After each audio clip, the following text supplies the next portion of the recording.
Hello सभी को नमस्कार। आज हम पढ़ेंगे महादेवी वर्मा का संस्मरण निराला का भाई। महादेवी जी और सूर्यकांत त्रिपाठी निराला दोनों ही छायावाद के पुरोधर कवि हैं। इन्होंने अपने काव्य में महत्वपूर्ण बातों का उल्लेख किया है।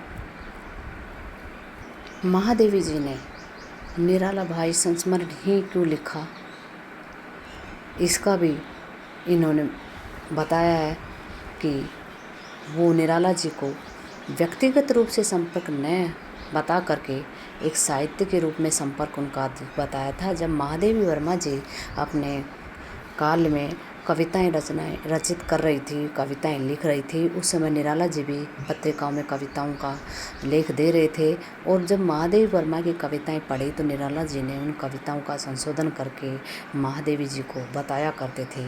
इसलिए निराला जी भी महादेवी वर्मा को मुँह बोली बहन मानते थे और महादेवी वर्मा उन्हें भाई के रूप में मानते हैं।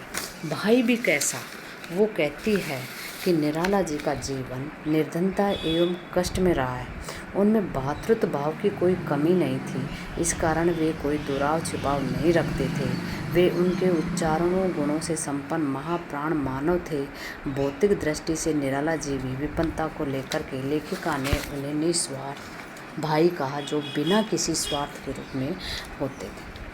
अब महादेवी वर्मा ने उनके साहित्य में कुछ महत्वपूर्ण बातें देखी है, उनका उल्लेख कर रहे हैं कि मानवीय संवेदना की प्रचुरता, कि उनके काव्य में, निराला जी के काव्य में चिंतनशीलता और दार्शनिकता तो थी ही, दूसरी तरफ मानवता के साधक के प्रतीत भी होते थे। उन्होंने अपने भिक्षु कविता में मानव जीवन की दयनीय दशा का चित्रण करते हुए कह रहे हैं कि वो चाट रहे झूठी पत्तल, वे कभी सड़क पर खड़े हुए और झपट लेने को उनसे कुत्ते भी हैं अड़े हुए। यानी वो ऐसी मानवीय जीवन की दशा का चित्रण किया है।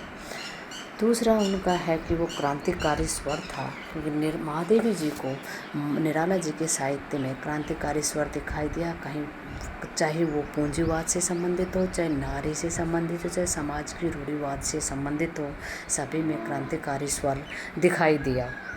निराला जी ने अपने काव्य में होने वाले अन्याय अत्याचार का हमेशा विरोध किया है। वह तोड़ती पत्थर कविता में एक ओर तो उस मजदूरनी का चित्रण करते हैं, तो दूसरी ओर वो पूंजीपति शोषक जिन्होंने अपने छायादार पेड़ों से अपने भवन की चार दीवारी में कैद कर रखा है, इसका भी वो विरोध करते हुए कह रहे हैं कि वह तोड़ती पत्थर, मैंने देखा उसे इलाहाबाद के पथ पर। ये है नारी के सम्मान के भी पक्षधर उनको महादेवी जी को दिखाई देता है, क्योंकि उन्होंने अपने काव्य में कहा है कि मैंने उसे नज़दीक से देखा, वह केवल ज्योति थी, साथ ही एक नारी भी थी। तो वो नारी को छायावादी कवि माँ, सहचरणी और देवी के रूप में मानते थे। उन्होंने अपनी कविताओं में नारी पर होने वाले अत्याचारों का भी खुलकर विरोध किया है। उनकी कविता विधवा में भी उन्होंने दयनीय स्थिति का चित्रण करते हुए कहे हैं कि है करुणा रस से पुलकित इसकी आंखें, देखा तो भीगी मन मधुकर की आंखें। सामाजिक विषमताओं के प्रति भी महादेव जी को उनके काव्य में दिखाया दिया है। निराला जी की सामाजिक विषमताओं को दूर करके सामाजिक समता स्थापित करना चाहते थे। निराला जी एक ऐसे समाज का निर्माण करना चाहते हैं जो शोषण से मुक्त हो, जहां अन्याय अत्याचार के लिए कोई स्थान न हो। सामाजिक विषमताओं को हर स्तर पर समाप्त करना चाहते थे।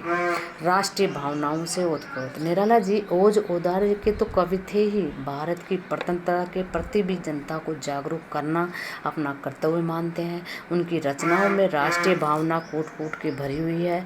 जागो फिर एक कविता में उन्होंने भारतीय वीरों को अंग्रेजों रूपी वीरों का सफाया कर देने का आह्वान करते हुए कहते हैं, शेरों की माद में आया है आज सयार, जागो फिर एक बार। इस प्रकार से निराला जी ने अपनी कविताओं में, अपने साहित्य में पूंजीवाद के प्रति आक्रोश, सामाजिक विषमताओं के प्रति विक्षोभ दिखाया है।